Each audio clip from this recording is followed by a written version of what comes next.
todos com a paz do Senhor Jesus, amém? Aqueles que têm a sua Bíblia, vamos abri-la no livro de Josué. Josué, capítulo 24.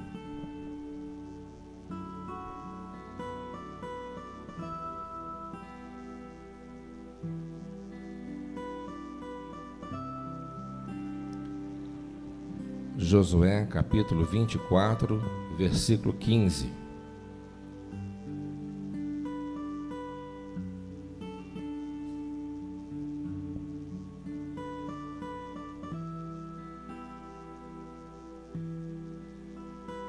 Que diz assim: porém, se vos parece mal aos vossos olhos servir ao Senhor, escolhei hoje a quem sirvais. Se os deuses a quem serviram vossos pais, que estavam da além do rio, ou os deuses dos amorreus, em cuja terra habitais. Porém, eu e minha casa serviremos ao Senhor. Amém? Os irmãos podem tomar o seu assento.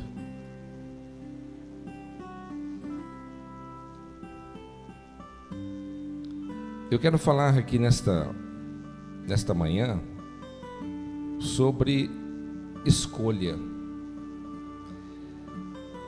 Aqui Josué, nas suas palavras finais, considerações finais, ele confronta todo o povo, dizendo que eles precisavam de tomar uma decisão em servir o Senhor, deveriam escolher. Nós devemos entender que não há meio termo com relação à escolha, não há imparcialidade. Você pode até pensar assim: olha, eu não quero me comprometer momentaneamente, eu não quero me envolver, eu estou indo na igreja, eu estou caminhando agora, mas quem sabe um dia. Você já escolheu a viver desta forma. E as nossas escolhas refletem ao nosso futuro. E o Senhor, a todo momento, Ele nos confronta, porque nós precisamos de tomar essa decisão. Porque Josué aqui, ele foi muito bem claro para a sua nação, para o povo, dizendo: olha, vocês estão em uma terra, cuja terra que vocês habitam é um povo pagão, um povo idólatra, é um povo que não crê, não tem as mesmas convicções que nós temos, mas vocês precisam de estarem bem definidos com relação à fé, com relação a servir ao Senhor. Eu já tomei a minha decisão, disse Josué. Eu e minha casa vamos servir ao Senhor. Então, meus amados irmãos, as nossas decisões, as nossas escolhas, elas podem ter resultados positivos como negativos. Eu me lembro na palavra do Senhor sobre uma mulher chamada Vasti. E esta mulher, ela era uma rainha. E a rainha Vasti, ela tomou uma decisão, ela teve que fazer uma escolha. Porque o seu esposo, o rei Assuero, ele tinha feito um grande banquete no seu império. E em uma parte da festa, naqueles dias festivos, ali havia grandes autoridades de várias partes de vários impérios, e ele queria mostrar, expor a esposa dele, a beleza da esposa dele para os seus amigos.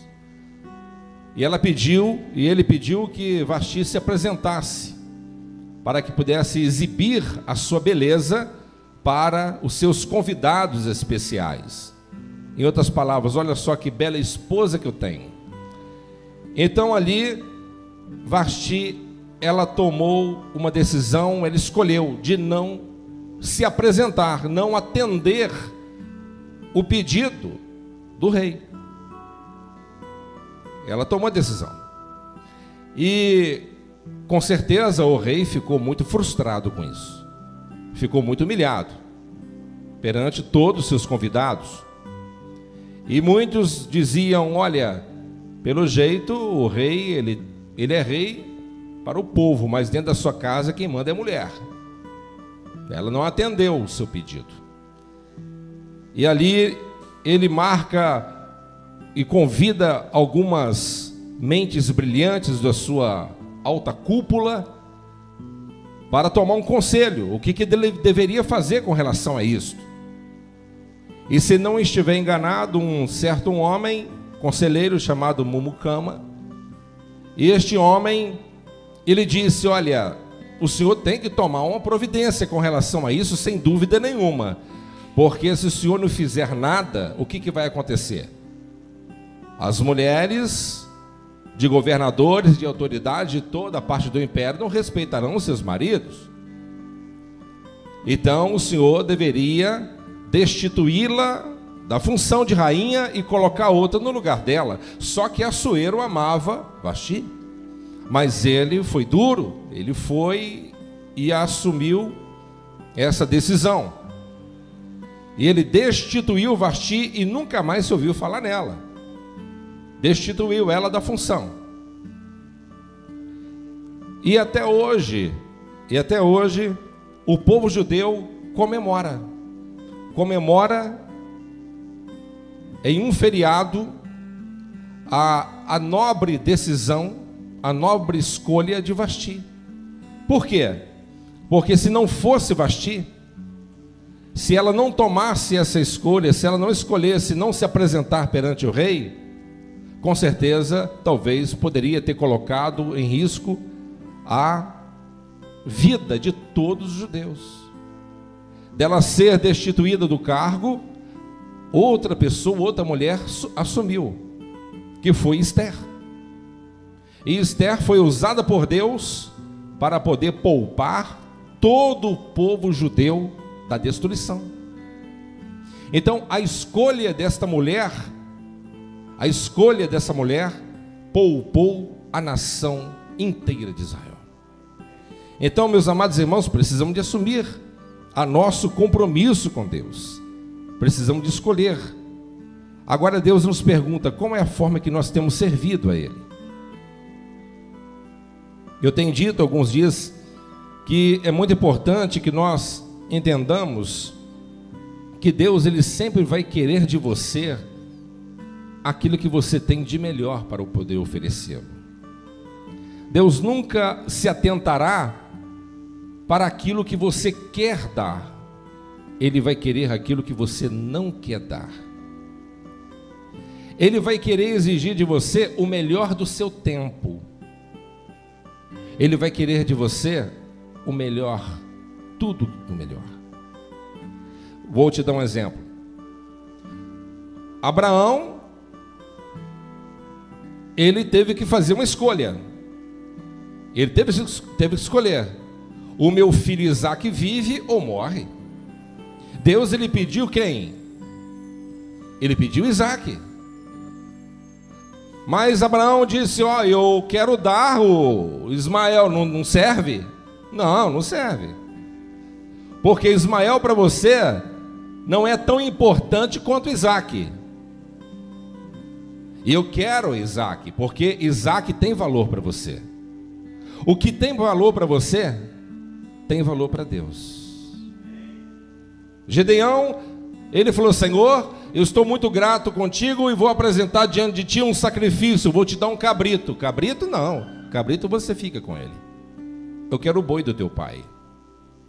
Eu quero aquilo que tem valor para você. Davi, quando pecou contra Deus, e Deus enviou um anjo no céu de Jerusalém para poder puni-lo, ele correu às pressas para poder sacrificar, para poder aplacar a ira de Deus. E quando ele chegou numa certa propriedade, aquele homem disse para ele: majestade, a minha terra é tua terra, os meus animais são os teus animais, faça de tudo que eu tenho o que lhe aprover. Davi disse para ele: de forma nenhuma eu apresentarei alguma coisa que não venha me custar nada. Diga quanto tu quer na tua terra, quanto que vale os seus animais, que eu não quero desconto, eu vou pagar quanto que vale. Porque Deus não aceita nada que não tenha valor. O que tem valor para você, tem valor para Ele. O que não tem valor para você, não tem valor para Ele. E nós temos que escolher. Porque nós não podemos de forma nenhuma servi-lo de qualquer maneira. Temos que escolher. Amém? Ou servir a Deus ou o mundo. Ou satisfazer a nossa vontade ou a vontade dele. Ou a negar a nós mesmos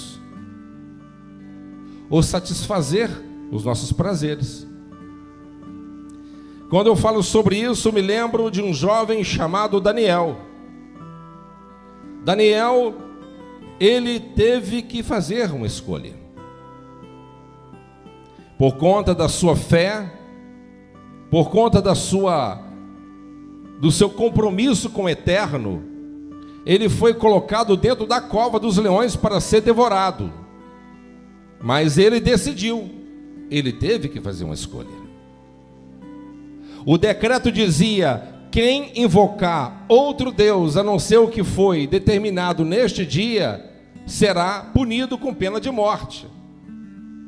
Mas Daniel, ele poderia ter orado dentro de um quarto fechado, com a janela fechada, dentro de sua câmara pessoal, dentro de um banheiro qualquer. Não, ele fez como estava de costume fazer. Ele abriu a sua janela, que dava na direção de Jerusalém, abriu a sua janela normalmente, colocou o seu joelho no chão, estendeu as suas mãos ao céu e orou e falou com Deus.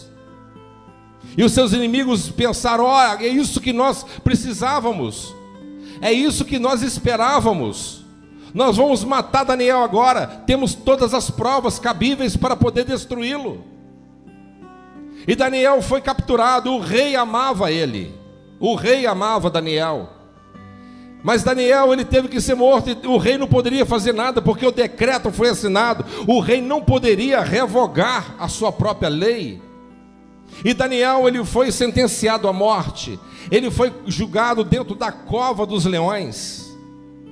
E quando julgado lá dentro daquela cova, a Bíblia diz que Daniel caindo lá dentro, os leões não tiveram autorização para poder devorá-lo. O rei aquela noite não dormiu. E pela manhã, quando começou a amanhecer o dia, o rei saiu correndo, chegou perto da cova e gritou: Daniel, porventura o teu Deus pôde livrá-lo da boca dos leões? E no meio daquele silêncio ele ouve: ó rei, vive o Senhor para sempre. O Senhor enviou um anjo e tampou a boca dos leões e fechou a boca dos leões. Estou vivo, rei. Deus enviou um anjo aqui.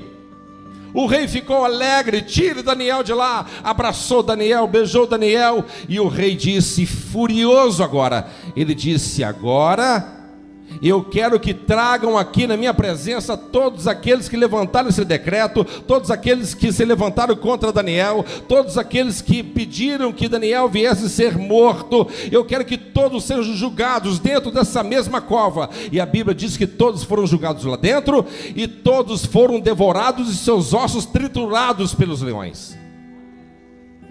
Daniel teve que escolher. E Deus, Ele quer que nós escolhemos também. A Bíblia diz que havia 3 jovens maravilhosos. E Deus está te perguntando aqui: até que ponto você está disposto a servi-lo? Até que ponto você está disposta a negar você mesma? Até que ponto você está disposto a ir com Jesus? Deus está te perguntando e você vai pensando. Havia 3 rapazes hebreus. Um deles chamava Sadraque, Mesaque e Abednego. Os 3. Ananias, Azarias. Todos os 3 ali estavam em uma grande uma grande dificuldade e tiveram que tomar uma decisão. Israel, os 3 amigos, tiveram que tomar uma decisão, porque o rei Nabucodonosor, o rei da Babilônia, ele mandou construir uma imagem do Deus da Babilônia, o principal Deus da Babilônia, e ele não mediu esforços, ele gastou muito para construir aquela imagem, gastou quase 22 mil toneladas de ouro, uma imagem gigante. E a ordem de Nabucodonosor era o seguinte: na hora que os pífaros, os tamborins, os músicos entoarem louvor, e na hora que for dado o sinal, todos terão que se prostrar perante o Deus da Babilônia. E na hora que todos tocaram e de repente deram um sinal, aqueles milhares e milhares de pessoas se prostraram no chão, mas somente 3 estavam de pé, no meio daquela grande massa humana. Os 3 estavam de pé. Nabucodonosor, ele olhou e pensou: será que eles não ouviram? Alguém chegou perto deles: vocês não ouviram o toque da buzina? Você não ouviu os pífaros? Você não ouviu o sinal? Ouvimos. Vamos tocar mais uma vez. Toque mais uma vez. Vamos dar mais uma chance a eles. E tocou, e ali a ordem foi dada, e eles continuaram de pé. E os 3 disseram de uma forma unânime: ainda que Deus não nos livre da morte, mesmo assim nós não nos prostraremos perante esta imagem feita por mão de homem. O que eles quiseram dizer aqui? Disseram que não estão dispostos a servir, estão dispostos a morrer. Você está disposto a morrer pela sua fé? Sim ou não? Amém? Nabucodonosor ficou furioso. Ele disse que seja aquecida a fornalha 7 vezes mais do que a sua capacidade natural. E a Bíblia diz que os homens que foram encarregados para levar os 3 atados para jogar dentro da fornalha, morreram somente com o calor que saíam da boca da fornalha. Só para você ver a intensidade do negócio. Mas eles foram jogados pela segunda turma, chegaram lá dentro e se levantaram e começaram a andar de um lado para o outro.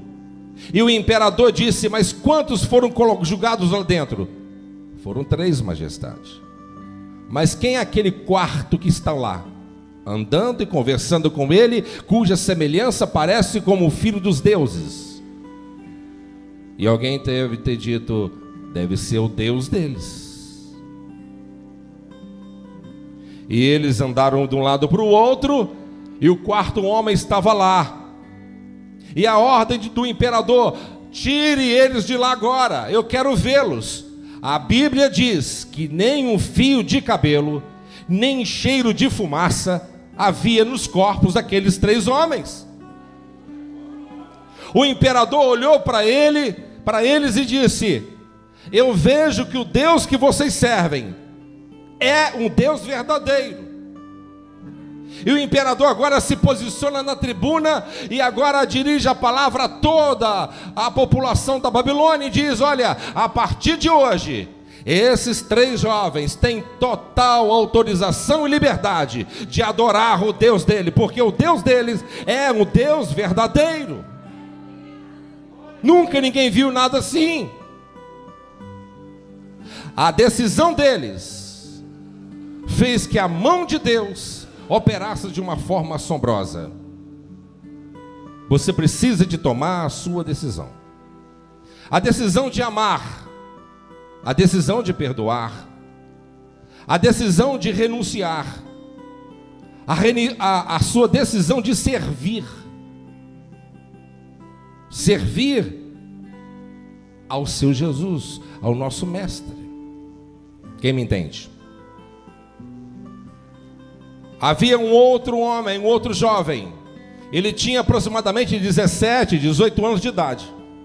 Ele era um jovem viril, de boa aparência. E o nome dele era José. José, ele estava trabalhando na casa de Potifar e ele tinha total liberdade para poder administrar os bens do seu senhor, que era rico. Mas a mulher de Potifar, olhando o jovem bonito José, andando de um lado para o outro na sua bela casa, e vendo que aquele jovem ele era bonito, de aparência, viril, saudável, ela começou a desejar ele. E um certo dia ela agarrou José e disse: José, eu quero deitar contigo. E José disse: não, eu não posso, porque eu respeito meu senhor, eu não tenho autorização para tocar em ti, eu não posso. Aquela mulher sentiu completamente rejeitada, ficou furiosa, agarrou ele, arrancou as vestes, ele saiu correndo e ficou com as vestes dele na mão, e ela deu um chilique e começou a gritar: ó, José está querendo me violentar, está querendo abusar de mim. José enfrentou 13 anos numa cadeia, por algo que ele não fez. Mas depois desse tempo, Deus tirou ele da cadeia e colocou ele ao lado do homem mais poderoso do mundo. Faraó tirou o seu anel de selar, colocou nas mãos de José e disse: você será menor do que eu só no trono, porque no meu país, no meu reino, tu pode fazer o que você quiser. Pode comprar, pode vender, pode fazer o que você quiser. Administre da melhor forma possível, da forma que Deus te orientar. Mas para Deus colocar ele nessa posição, ele teve que tomar uma decisão. Você quer ser honrada por Deus? Você quer ser honrado por Deus? Você tem que decidir. Você tem que escolher. Jesus, ele disse: aquele que quiser vir após mim, negue a si mesmo, tome a sua cruz e siga-me. Amém? Deus, ele vai requerer isso de você. Ele requer isso de nós. A Bíblia diz de um homem que, a Bíblia diz no livro de Hebreus capítulo 11, o autor do livro dos Hebreus, ele dedicou 7 versículos somente para Moisés. 7, Abraão 12, 7 versículos só para Moisés. A Bíblia diz que Moisés, ele teve que tomar uma decisão e tomou uma decisão. Ele poderia ter continuado no Egito.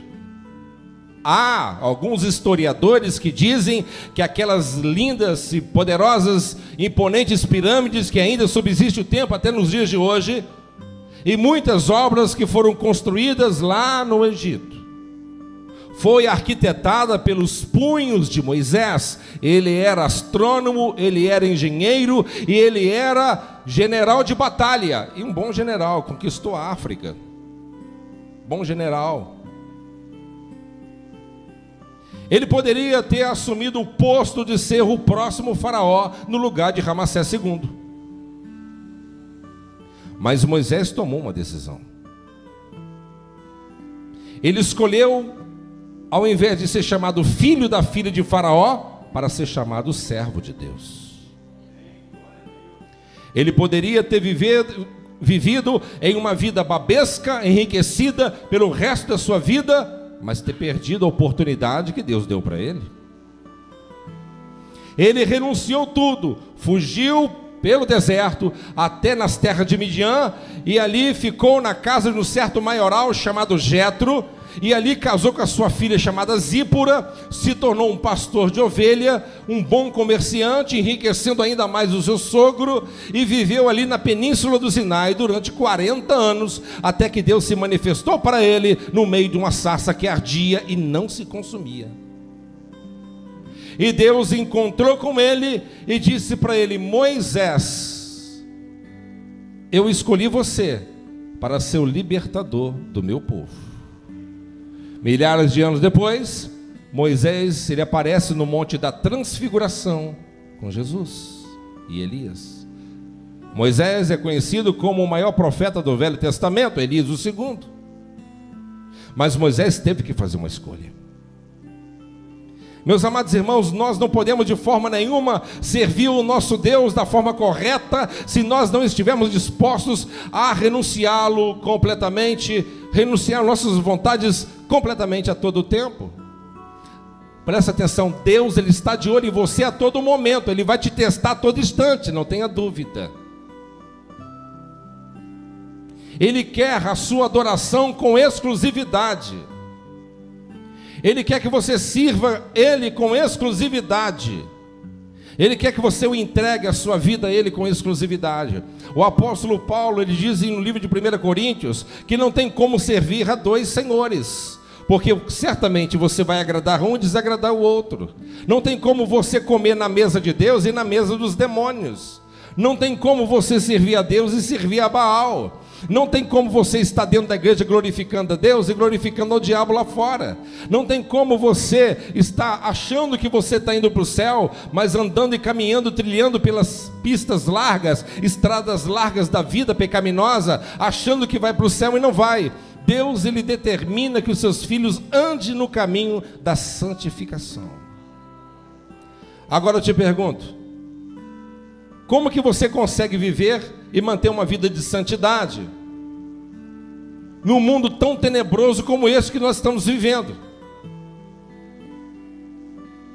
Você é tentado a todo momento. Você liga a televisão, é programas, é filmes, é isso, é aquilo. Você é tentado a todo momento. Como que você consegue? Você não consegue. É impossível.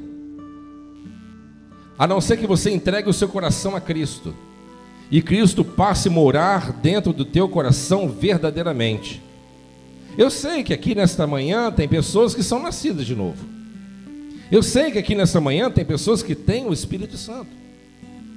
Eu sei que aqui nessa manhã eu não estou pregando para novos convertidos, estou pregando aqui para pessoas que já conhecem o Senhor. E talvez você agora, pensando sobre isso que eu acabei de falar, você pode estar pensando assim: mas pastor, isso não tem nada a ver comigo então. Será que não? Será que não? Será que nós estamos realmente dentro do propósito pela qual Deus realmente Ele escolheu para que nós andemos? Será que nós estamos realmente fazendo aquilo que realmente lhe apraz? Será que realmente nós temos assumido a postura de embaixadores de Cristo aqui na terra? Será que as pessoas no mundo podem olhar para mim, para você e falar assim: olha, lá vai um servo de Deus? Será que a sua vida tem sido para a glória de Deus? Pastor, eu estou dentro da igreja, mas eu não consigo amar aquela pessoa, não consigo nem ver essa pessoa. A Bíblia diz, João disse: se você não consegue amar o seu irmão, o amor de Cristo não está em ti, então não há salvação em você. Você está enganado. Você está dentro da igreja indo para o inferno, porque você não entendeu nada do Evangelho.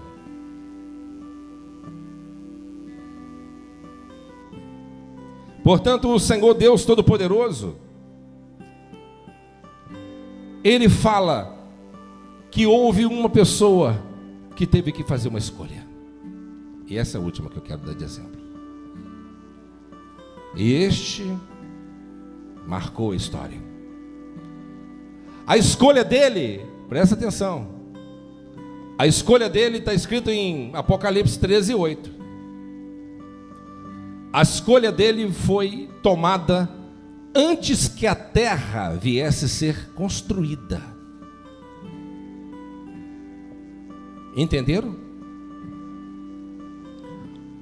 A escolha dele foi feita antes do planeta Terra ser construído, antes que o Sol seja construído, antes que os luminares viessem a ser construídos. Dá para você imaginar que há muito tempo, né? Ele teve que escolher.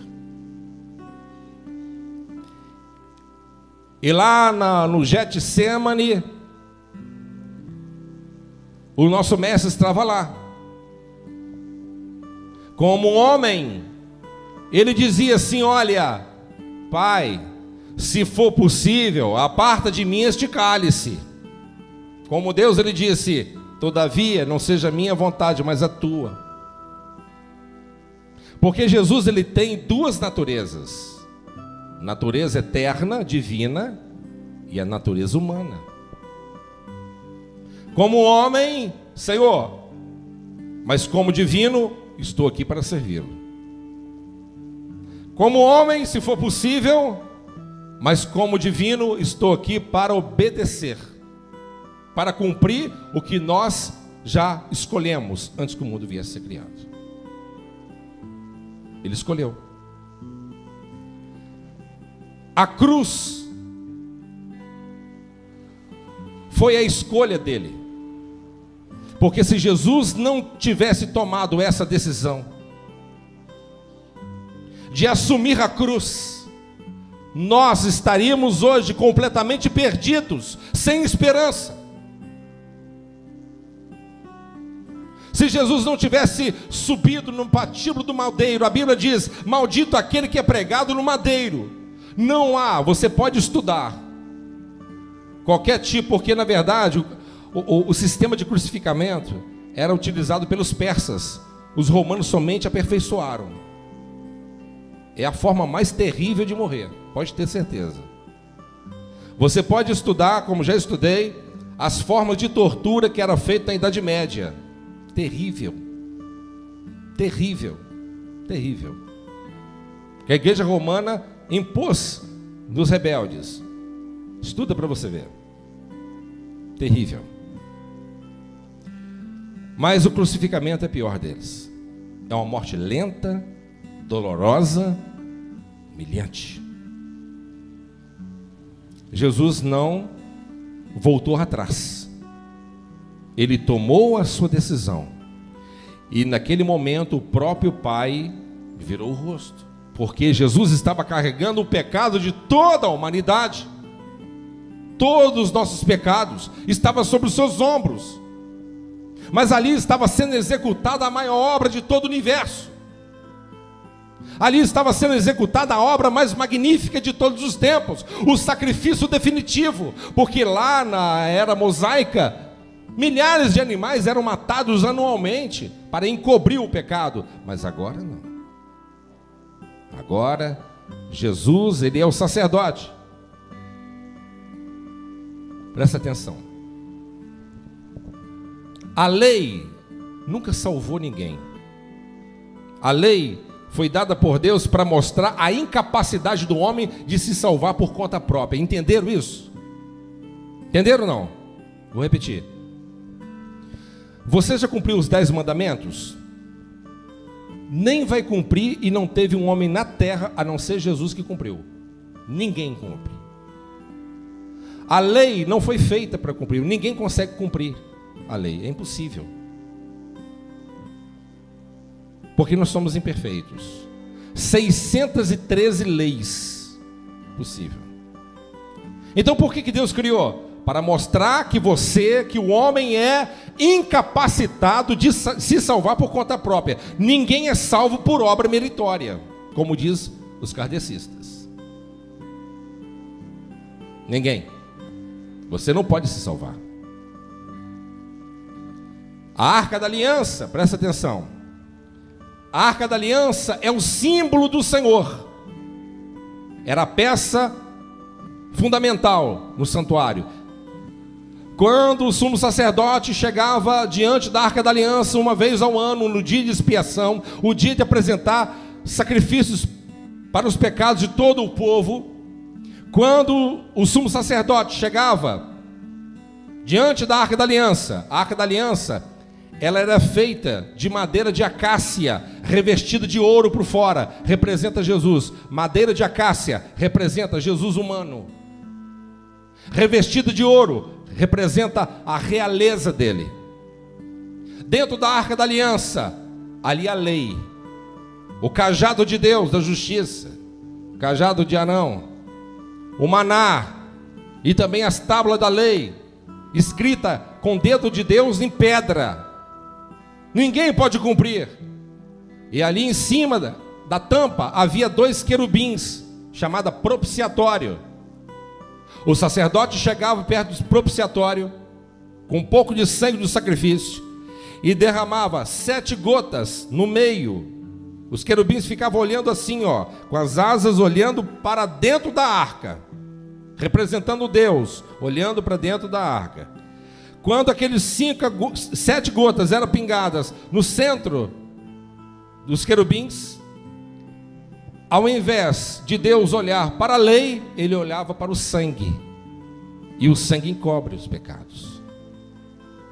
E através disso, o povo ele era poupado da morte e da destruição. O sangue perdoa. Isso mostra para a cruz. Nenhum de nós podemos salvar nós mesmos, mas o sangue de Cristo vertido no Calvário, quando Deus ele olha para nós, ele olha o sangue em Jesus e você. Ele não olha para a lei, ele olha para o sangue. E estamos na graça. Ele olha para o sangue. Jesus, ele tomou a decisão de todos os flagelos que ele sofreu no seu corpo físico. Uma coisa ele tem ainda nas suas mãos. Podemos provar isso biblicamente. Ele tem a marca dos cravos. Ele mostrou para Tomé depois de ressuscitado. Jesus não ressuscitou somente em espírito, como diz aí muitas religiões. Ele ressuscitou em corpo, em espírito. Quem me entende? Ele passou pela parede e comeu com todos. E a Bíblia diz, da mesma forma que ele ressuscitou, nós também um dia ressuscitaremos e comeremos num grande banquete que ele tem preparado para nós.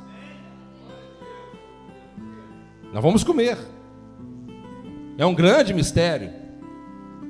Teremos um poder sobrenatural como os anjos têm e como ele tem. Ao mesmo tempo o corpo e ao mesmo tempo o espírito. É uma coisa gloriosa.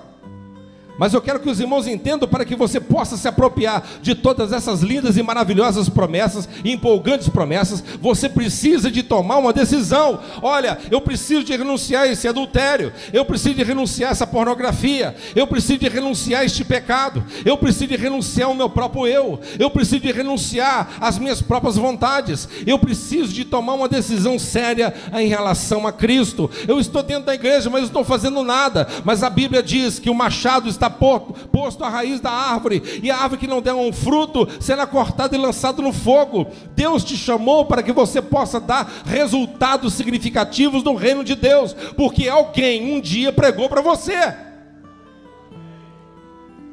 Alguém um dia pregou para você. Então nós temos que entender isso. Qual é a forma de gratidão por tudo que Deus ele tem feito por nós, e de submissão, e nos tornarmos discípulos dele? Deus ele quer fazer de você um atalaia dele, ele quer fazer de você um instrumento dele, ele quer derramar sobre você o poder do Espírito Santo. Pastor, não posso vencer esse pecado que me acorrenta, que me aprisiona, o meu coração é duro como pedra, empedernido como diamante. Mas Deus ele quebrará esse seu coração duro. Se for o caso, peça como Davi no Salmo 51: Senhor, troque o meu coração. Quem me entende? Amém? O que Davi estava querendo dizer aqui, irmãos? Eu fico imaginando o que ele estava querendo dizer aqui. Olha só o que Davi disse: cria em mim, ó Deus, um coração puro, e renova em mim um espírito reto. O que ele estava falando? Ele estava falando assim: olha, Senhor, faz um transplante em mim.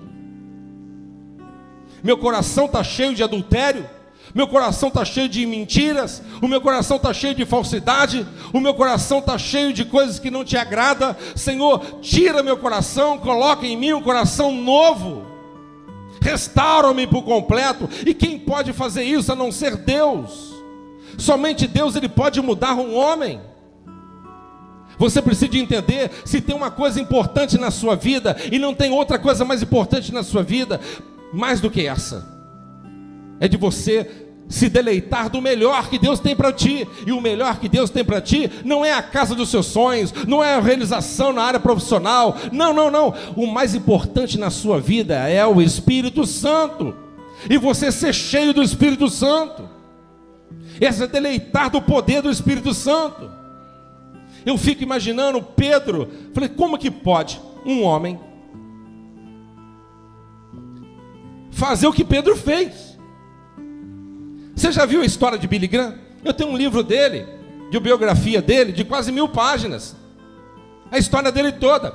O que Deus pode fazer através de um homem só? Eu falei até para a Renata, eu falei assim, sabe o que Deus ele fez? Ele fez com o que fez com Pedro, fez com Billy Graham e tantos outros. Deus incendiou a alma do indivíduo, meu amigo. A alma do indivíduo estava cheia de fogo do Espírito.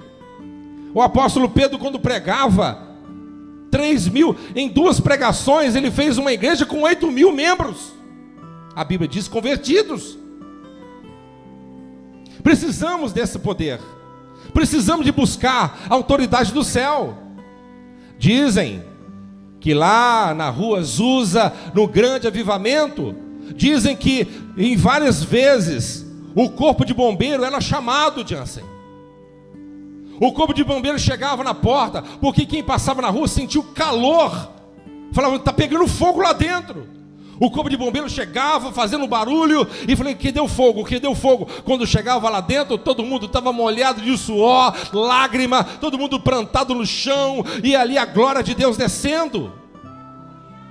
A glória de Deus manifesta, mas para que isso aconteça, Deus ele tem que unir a cada um de nós de uma forma plena. O Senhor Jesus disse, o reino dividido não subsiste. Se há alguma barreira espiritual no teu coração, se há alguma coisa que precisa de ser limpa, clame hoje. Porque Deus ele pode fazer um milagre na tua vida. Pastor, o meu coração só passa imundície. A minha mente parece um sepulcro, um sepulcro aberto de tantas coisas nojentas que passa. Isso é a natureza do homem. Mas clama ao Senhor como Davi, cria em mim, ó Deus, um coração puro e renova em mim um espírito reto. Não me lances fora da tua presença e não retire de mim o teu Espírito Santo. O quê? Olha só o pedido do homem. Será que ele é louco? Será que ele estava com um problema de cabeça? Ele não falou assim, Senhor, não me tira o palácio, não me tira o ouro, não me tira minhas esposas, não me tira o meu filho, os meus filhos, não me tire minha saúde. Ele pediu, Senhor, pode acontecer qualquer coisa, eu posso perder a saúde, posso perder o reino, posso perder a minha família, posso perder os meus filhos, posso perder tudo, mas só quero que o Senhor não faça uma coisa, não tire de mim o teu Espírito Santo. Irmão, você pode ter intelectualidade, você pode ter sabedoria. Sabedoria é difícil, só com o Espírito Santo. Você pode ter inteligência, você pode ter muito preparo humano, você pode ter muitos recursos na terra, mas se você não tem o Espírito Santo, você é a pessoa mais pobre deste mundo. Você está pobre. Eu disse para um irmão ontem aqui, me conversando com ele sobre algo espiritual, eu disse para ele, irmão, quem ora 15 minutos por dia está em modo de sobrevivência espiritual, está morrendo. Você já viu aquelas mulheres, modelos que estão anorexas? Já viu uma pessoa anorexa? Uma pessoa de 1,70 m, pesar 42 quilos, 38 quilos? Eu já vi.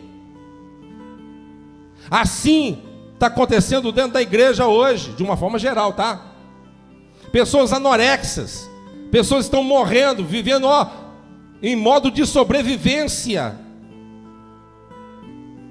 Modo de sobrevivência. Aí você não sabe porque a sua vida é tão oscilante. Um dia você está rindo, outro dia você está falando em línguas, outro dia você está fraco, outro dia você está pensando em desviar, outro dia você está querendo desanimar de tudo. Por quê? Porque você não tem uma vida de constância na presença do Eterno. O irmão falou comigo ontem. Eu estou falando porque ele não pediu segredo, e não estou falando o nome dele também. Ele falou assim, pastor, o irmão Gazola estava presente, hein? Bico fechado, hein? Ele estava ouvindo. Ele disse para mim, eu não tenho muito tempo, pastor, porque eu trabalho 13 horas por dia. Eu falei assim, desculpa, boa, hein? Nós somos bons para isso. Mas para você namorar, tu tem. Se a tua namorada ligar para você agora, tu corre lá e fica lá com ela. É verdade. Sabe por que você não tem tempo? Porque a sua prioridade não é orar. A sua prioridade não é buscar a Deus. A sua prioridade é outras coisas. Deus está em último lugar. É ganhar dinheiro, satisfazer a sua carne, e o resto você dá para Deus, se der. E é por isso que tem tanta gente pobre na igreja. Tanta gente pobre espiritualmente dentro da igreja. Você quer ter uma vida saudável espiritual? Ore 1 hora por dia, no mínimo. Quer poder? Tem que ser mais do que isso. Senhora. Amém, pessoal? Você tem que escolher. Você tem que escolher. Você quer continuar nessa vida pobre espiritual que você está? Porque no passado você estava mesmo jeito. E a gente já está no ano 2022 e está do mesmo jeito. Você tem que escolher. Ou você está achando que Deus vai colocar do teu lado e vai orar para você? Vai se consagrar para você. Se o Filho de Deus realizou um milagre, alimentando e matando a fome de 20.000 pessoas, e depois disso disse para os discípulos assim, Dinei: atravesse o mar de Genezaré, vai atravessando, eu encontro com vocês depois. Eu vou aqui cumprimentar a multidão, depois eu encontro com vocês. E sai um monte de barquinho atravessando o mar. Jesus, ele sai dali e foi para onde? Para o monte. Ele orou ali das 6, 7 horas da noite até as 3, 4 horas da manhã. Vamos colocar 10 horas de oração para realizar um grande milagre. Sem comer e orando. Jesus andou sobre as águas 5 quilômetros. Perguntei ao irmão Gazola ontem: irmão Gazola, 5 quilômetros vai daqui até onde? Daqui lá onde que ele mora. Pastor, ficou no mesmo. Não sei onde que o irmão Gazola mora. JK. Lá no JK, lá no... como é que chama aquele bairro? Jockey Club. Jesus andou daqui lá no Jockey Club, em cima das águas. Enquanto Jesus estava andando em cima das águas, jejuando e orando mais de 10 horas, os discípulos estavam passando aquele perrengue no meio do mar, e o vento soprando, e Jesus apareceu, e eles acharam que Jesus era um fantasma. E Jesus manda o vento ficar quieto, o mar se aquietar, e as pessoas ficaram assombradas, dizendo: que homem é este, que até o mar e o vento lhe obedecem? Eu só quero que você entenda uma coisa: se o Filho do Eterno, se o Filho de Deus, que é o próprio Deus, ele necessitou tanto de consagrar e jejuar, e você, meu amado? Amém? Você está acostumado a comer 1.200 calorias, é difícil, 1.200 calorias por dia, 1.500, 1.800 calorias, tem gente que come 5.000 por dia. Eu estou falando, basicamente, você come aí em torno de 1.500 calorias, né, por dia, né? As mulheres comem menos. Você imagina você comer 300 gramas por dia? É ou não é? Seu corpo vai ficando debilitado, não vai não? Vai ficando fraquinho, vai emagrecendo, mais do que, né? É ou não é? Fraquinho, está comendo pouco. Já viu uma pessoa que não busca tanto a Deus? É assim mesmo. Está fraquinho, capengando, desse jeito. Entendeu? Jesus está te perguntando, você não está entendendo? Você quer ficar assim? Qual que vai ser a sua decisão hoje? Qual que vai ser a sua decisão hoje? A sua decisão de buscar mais, consagrar mais, dedicar mais, ou continuar assim? Temos que decidir. Quem me entende? Porque da forma que está acontecendo nos dias atuais, tem um monte de gente dentro das igrejas achando que vai para o céu, vai para o inferno. Não tenha dúvida. Não estou aqui para maquiar nada para ninguém. Amém? Uma pessoa que saiu daqui brava alguns dias atrás, depois ele entendeu. O pastor falou do meu pecado. Eu falei assim: eu vou falar. Tem que mudar, sim ou não? Você imagina só, se o pastor, o pregador, que prega a palavra de Deus, não pode pregar mais sobre adultério, não pode pregar sobre os vícios, não pode falar sobre o pecado mais. Eu vou trazer uma palavra de autoajuda, autoestima. Você não precisa de uma igreja, é só você assistir os pastores coaches que estão aí na internet para apresentar para você as 7 chaves para o sucesso. Amém? Mas nós devemos entender que o Senhor Jesus, Ele quer que tenhamos uma vida de qualidade. E servir a Jesus não é servir uma religião. Jesus é um novo estilo de vida. Não adianta você vir na igreja e você ouve sempre a palavra de Deus e nunca coloca em prática. Isso não está funcionando para você. Nunca vai funcionar. Quem está me entendendo? Nunca vai funcionar. Você está na academia lá, o personal fala, faz isso, faz aquilo, você faz tudo ao contrário, você vai crescer muscularmente da forma que deveria? Não, claro que não. Você vai no médico, o médico manda você tomar um remédio e você não compra o remédio. Você está achando que você vir na igreja receber uma oração vai resolver o problema? Não, não vai. Eu não estou aqui para te enganar, não vai. Pode resolver um problema parcialmente, mas os problemas continuarão. Uma pessoa estava aqui na nossa igreja, manifestou em demônio aqui, violentamente. Alguns dias atrás, né? A irmã falou comigo assim, ó, ela voltou para a cidade dela, voltou a manifestar. Sabe que é o problema? Qual que é o problema? O problema é a pessoa. A pessoa tem que ter um encontro com Jesus. Ela tem que permitir que a sua casa interior venha estar completamente habitada. Porque se estiver vazia, ela vai ser possuída pelo mal. Quem me entende? Amém? Então vamos tomar nossa decisão hoje. É difícil? É. O que eu disse para vocês inicialmente, Ele vai te pedir algo que é valioso para você. Amém? Ele quer sempre o melhor, porque Ele vai te dar o melhor. Ele nos deu o melhor e sempre vai te dar o melhor. Toda vez, Deus sempre, em todo o seu momento de vida cristã, Deus vai te colocar duas oportunidades. Ele vai te colocar 2 escolhas. Você vai ter que escolher.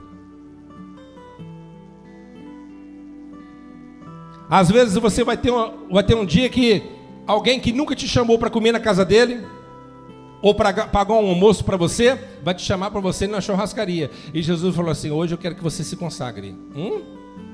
Logo hoje? Não pode ser amanhã? Eu quero hoje.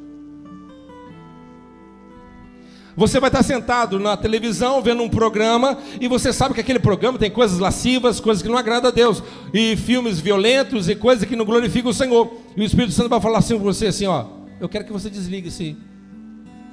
Um rapaz lá na nossa igreja de Rio Novo, falou, pastor, consegui ficar 30 dias sem o Free Fire. O pai tem mais de 30 anos. Eu falei assim, e agora, pastor, estou perdido, né? Ele falou assim, tá não, continua de novo. Então eu vou jejuar de novo. Jejua de novo. Até Deus te libertar desse negócio. Amém? Ele vai requerer de você. Na hora que você começar a priorizá-lo, escolher a vontade dele, você vai ver que as coisas vão fluir copiosamente para a sua vida, não tenha dúvida. Não tenha dúvida. Quem me entende aqui nessa manhã? Amém? Então tome posse da sua bênção, da sua vitória, e saia daqui com uma decisão. Eu quero servir o Jesus. Ele quer uma coisa sua, Ele não quer o seu cabelo, por mais bonito que seja. Ele não quer os seus olhos, por mais lindos que sejam. Ele quer uma coisa sua, o seu coração. Provérbios está escrito, filho meu, dai-me o seu coração, porque dele procede a fonte de vida. O que é dar o nosso coração? Entregar todas as nossas vontades a Ele e falar, Senhor, agora a partir de hoje não é a minha vontade, mas a tua. Vai doer, mas eu quero que a sua vontade venha a ser feita. E você vai colher do bom, do melhor, não tenha dúvida. Amém? Vamos colocar de pé em nome de Jesus.